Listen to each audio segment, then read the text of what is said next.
So ito na po yung ating ginawa na pinagpalit natin sa kaha. So titesting na natin. Saksak natin. So yan po. Number 3 po yun. Ito po yung number 1. Medyo mahina lang siya. 2 and 3. Ayan. Ayan na po siya.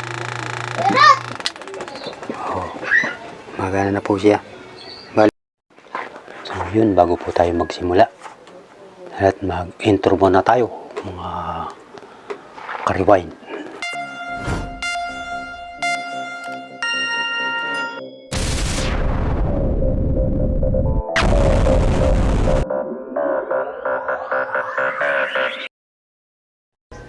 So yan, isang pinagpalang araw pong muli.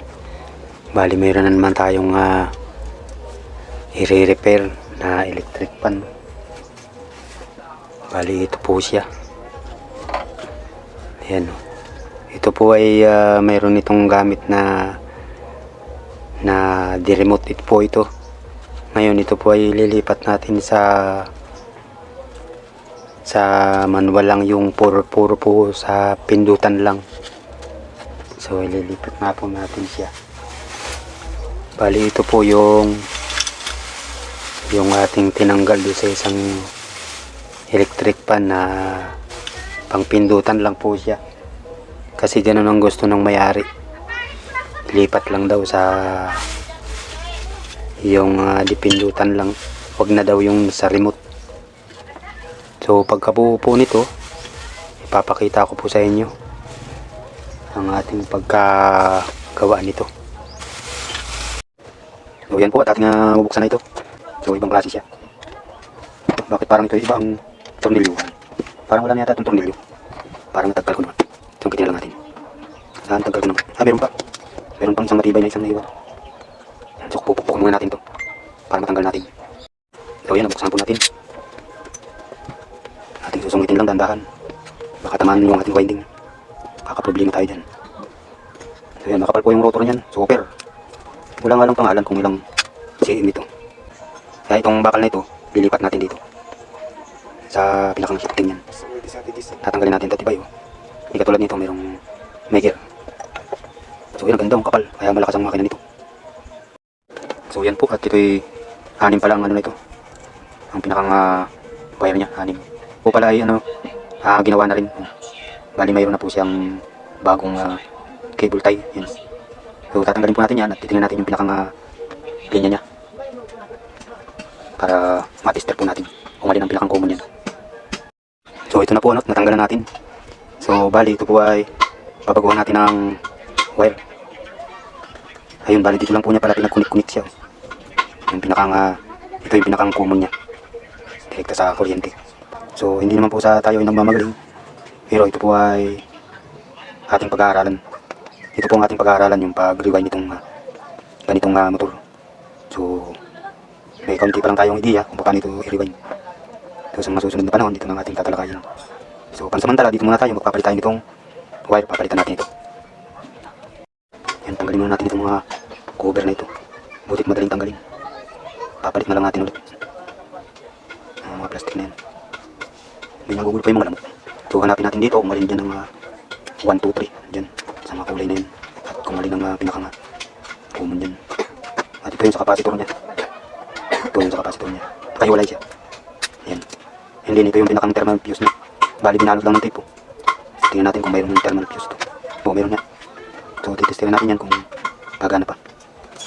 Ayun, natagkal na. Tingnan natin kung gagana pa itong thermal fuse na to. So ganda pa naman ng capacitor. May titestin natin. Yan, nakabalot siya ng tape. Yan. Titestin muna natin. Pag ito yung gumana, ito na lang muna ang ating gagamitin din. So pwede naman, kahit maliit na hibla lang, pwede natin yung gawin. Bagay, matagal ko na rin ginagawa yun eh. So marami na tayong na-experience ba pag-repair nitong electric pan at washing. So ayun, nagana pa siya. So ito lang gagamitin natin. Kahit baliktaran yun, pwede yun. So kailangan lang, pag iinang natin ito, huwag natin tatagalan at minsan pag matagal ang ating ginang, napupundi ito. Ayan, napupundi yan. Katulad kahapon yung ginawa ko, napundi. So pinalitan ko ng bago. So yan. Bali yun lang ating gagawin dyan. So titestin din natin yung ano pala, itong makina. Isisin lang natin para kapitan siya ng ano, para matest natin siya. So testing natin yan. Itong kulay red. Ayun, gumana. So yun, number 31. 31 yan. Kulay red. And then ito. Ayan, ano ito? Nasa 10 siya. Parang ano siya, 29 lang yata siya. So hindi ko pa ito kabisado, kaya hindi tayo nagmamagaling sa pagtitester. So ayun. So ibig sabihin, itong number 3, kulay red. Ay, ito mataas ay. Kulay red. Tapos itong kulay brown. Ayan, hindi mababa siya. Ito ang number 2. And then ito ang number 3.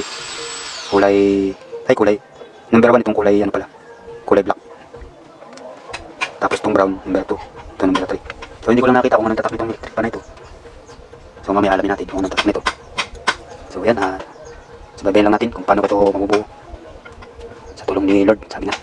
Kasi kung wala si Lord sa atin, hindi natin ito kayang gawin. So yun, dito na natin ito ililipat. And then sa ibabaw siya na ng switch. Mamaya. Lalagyan muna natin ito, ating hinang. So ito na po, at tinanggal natin itong thermal fuse. So bali ganito po yung gawa niya. Yan po ang ginawa, hindi man lang niya inihinang. Basta lang niya inipulupot dito. Siguro yung nag-repair nito, wala siyang panghinang. Kaya pinipulupot na lang niya dito. So guntingin na lang natin siya. Yan. Tapos ihinang natin siya. So hindi naman ako sa nag-ano ng mga kapwa ko i-repair, na siguro kapos din sila sa gamit. Kaya minsan ganyan ang ginagawa nila kapag sila ay nagre-repair ng mga electric fan. Minsan nga yung gawa ng iba, ini-jump na lang nila. Yung pinakang madalian daw na trabaho. Pero parang napaka-delikado yung ini-jump nila. Ina-jumper kung tawagin. Kumbaga nilalagyan nila ito ng ganitong wire lang. Tapos dinidirekta nila dito sa capacitor. Dito, hinaanapan nila dito kung saan dito ang tamang ikot. Yun, dahil nila yun itatap dito. Halimbawa dito na tama ang ikot, dito na nila ikakabit. Pag mali, dito nililipat yan. Ganon yung pag-jump ng mga motor ng electric pan. So ako naman, ang ginagawa ko, talagang binubuksan ko ito. And then, yun nga na pinapalitan natin ng bagong thermal fuse para safe siya kaysa dun sa i-jumper doon sa capacitor na halos direkta, ang laking itong wire. May posibilidad na masunog itong motor niya. Sobrang init na niyan. Minsan naman dito na yan nausok sa pinakang winding na ito. Tulad nga nung electric pan na inayos ko kahapon na sunog itong buong winding na yan. Nag-usok daw yun. So kailangan huwag nating tatagalan ng pagano nito. At minsan ito ay napupundi yung pinakang thermal fuse niya. So testerin natin kung hindi siya napundi. Kasi pag matagal ang hinang yan, yan po ay napupundi siya. Tingnan natin. So yun, okay. Hindi siya napiktuhan. So dito natin yung pinadaloy sa kulay white. Yung pinakang common niya. Dito sa kulay white. So yan, okay. Approve. So yan, i-didiretso na natin yan lahat. Ihinang na po natin.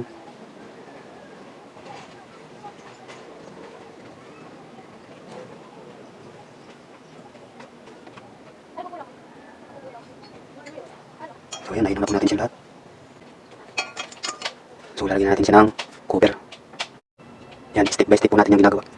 So kailangan tsaga lang talaga. Natin siya ng tamang sukat.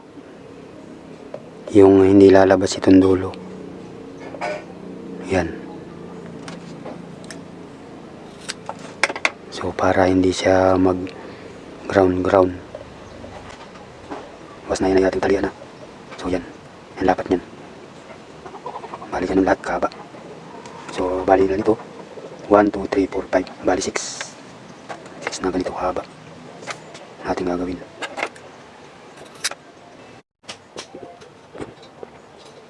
So yan, lalagyan na natin lahat. So lalagyan naman natin siya ng cable tie. Bali ito yung pinakang thermal fuse niya. Dito natin lalagay sa ilalim. So yan, i-press lang natin siya. Maghawak. Papaikutin natin dun. Oops. Nawagos yung isa. Yan sa capacitor niya. So yan, tatalian na lang natin siya. So ito na po at naitali na natin. Kumpitin lang natin itong sobra.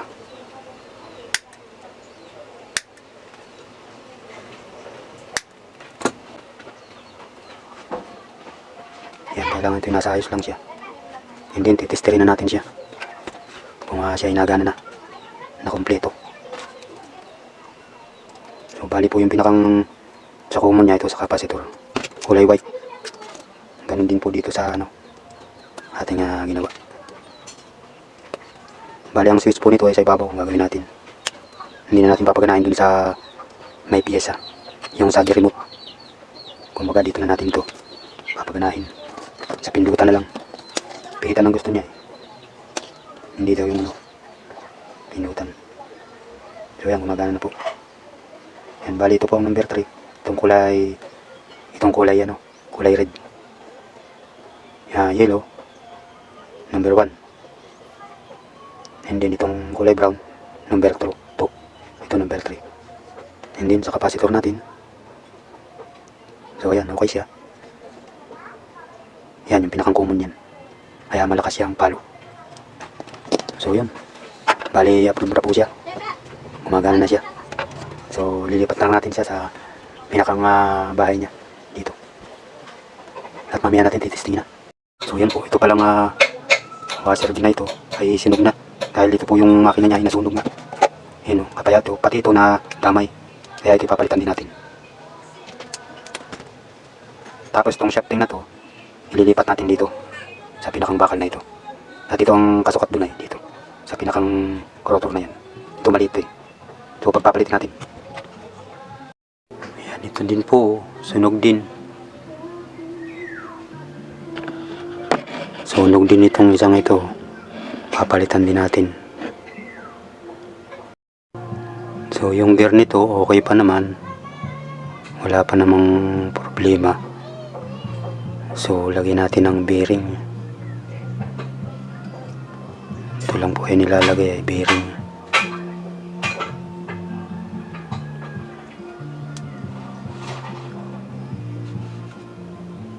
Yan. Yan, okay na siya. Ito natin lalagay.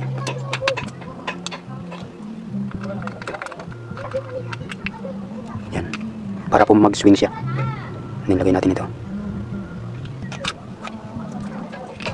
So yun, sakto lang po siya. Hindi siya dito babangga. So pag sara ng takip dito, ng tornilyo, dapat kaunti lang. Hindi siya sasagad doon sa pinakang shafting niyan. Kasi pag nagdikit po yun doon, hindi yan iikot itong rotor na to. Ay, itong shafting na to. Dahil po yun ay, kumbaga, nakatutok doon yung pinakang tornilyo niyan. So kailangan ay hindi siya matutukuran pag tunirnilyohan yan. So yan. So yan, lalangisan na po natin. Tapos babalik na natin sa kanyang kaha.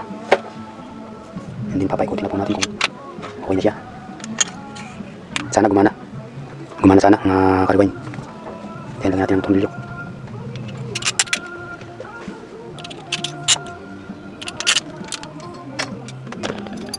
Nag-iisa, nagdurusa. So ito na po yung ating ginawa na pinagpalit natin sa kaha. So titesting na natin. Saksak natin. So yan po. Number 3 po yun. Ito po yung number 1. Medyo mahina lang siya. 2 and 3. Ayan. Ayan na po siya. Oh, magana na po siya. Bali pinagpalit lang natin siya ng kaha. At sabi ng mayari. At ito po, maliit ito. Kaya pinagpalit natin. Itong shafting na ito, iba rin. So ayan, ang ating mga tinanggal. So pinarasa ko na nga kanina at hindi siya matanggal. Ayan. Dahil pinagpalit lang naman natin. So ayan. So number 2. Number 3 na tayo. 1, 2, 3. So pag may na pa yan, dun sa hélice niya, papalitan natin ng capacitor na 2 microfarad din. At baka may na itong ating inilagay na ito. Ito yung dating nakalagay dyan eh. So yun, tabangan natin. Mamaya, pag andun ako sa may-ari nito, na pinagpalit ko na ito. So yan, at dinala po natin na kay Mang Ato itong ating ni-repair na stand pan niya. So ayun po yung stand niya. Bali dyan na po natin yan kakabit. Yan. Sa stand niya. Ang tatak po pala nito ay